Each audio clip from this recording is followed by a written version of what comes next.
So I felt like my world's magic needed more structure behind it. So that's what I worked on this week. Oh yeah, subscribe or join the Discord. Both help. I guess the best place to start with describing magic is with what magic is in the world. Magic in the world of Xentrae is built off the core principle that it's everywhere within the world. It moves like wind or water, it flows everywhere and encompasses the world. There are various nodes of magic called Eldraean nodes or essence nodes, which is where the essence of magic flows from. Magic is put into the world through these nodes. These nodes came into the world after the Divine left, which means there was no magic before the Divine left, besides, the Divine themselves. They were the only ones with magic in the Divine era.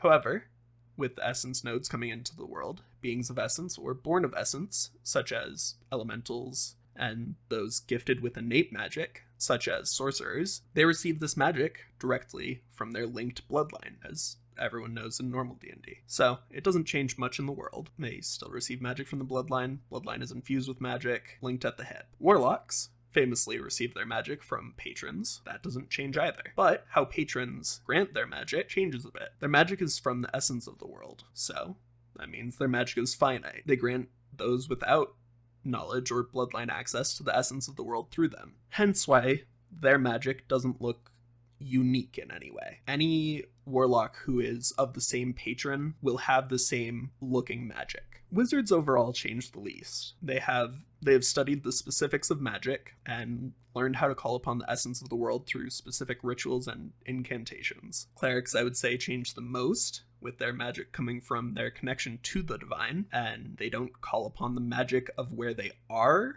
so much as they call upon the divine, wherever they may be, to grant them the essence for their spells. So clerics would be the most likely to lose their magic for good. However, a powerful enough cleric may have a permanent connection to the essence around them once they reach a high enough power, which is a class I plan on homebrewing into 5e eventually.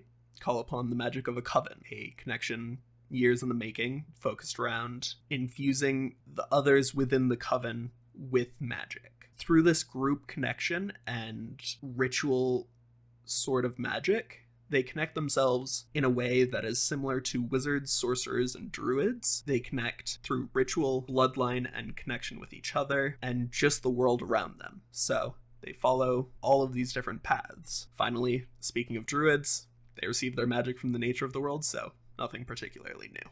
If there are any other classes you think I should homebrew or look into adding to this world, let me know. It's not an all-encompassing list, like all of my lists. On to other magic things. Eldraean nodes are important beyond just the essence, as they infuse the land around them with their magical properties. For example, greater healing potions only come from herbs that grow around an Eldraean node of life, because they're linked at the hip with life. Armors that grant resistance to elements come from silkworms that create silk near nodes of that essence. It's harvested like normal, but still quite rare, and as such, Eldraean nodes as a whole are very valuable for the resources around them. The discovery of a new essence node and the rights to such a land within a kingdom could go for hundreds of thousands of gold, yet the discovery price for an Eldraean node is extremely cheap. Many kingdoms don't care who found it, but once they know it exists so they can sell it to someone and tax it. This causes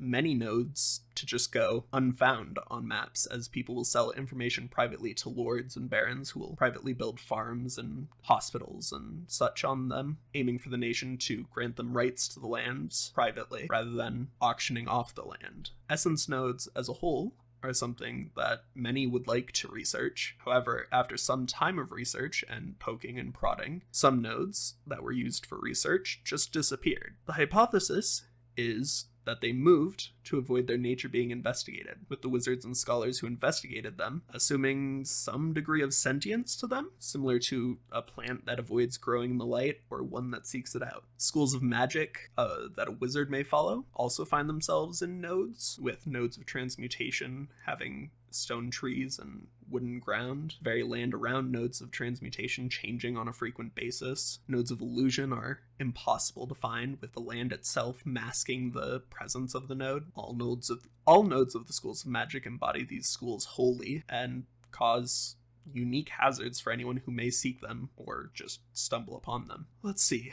What else is unique about magic in the world? Oh yeah, depending on if you're near an Eldraine node, your spells may have a unique and additional effect, with Eldraine nodes of life maximizing any healing you may receive from a healing spell, and nodes of conjuration causing spells to summon stronger creatures than intended. Similar to ley lines, there are essence lines that flow through the world. These new spells allow arcane casters to move between them at a lower level spell slot than a normal teleportation spell. Overall, my goal for the world is just for magic in it to feel unique and give an identity to the world. Well, anyways, if you enjoyed, subscribe, comment, like, any of that helps, ring the bell, something like that.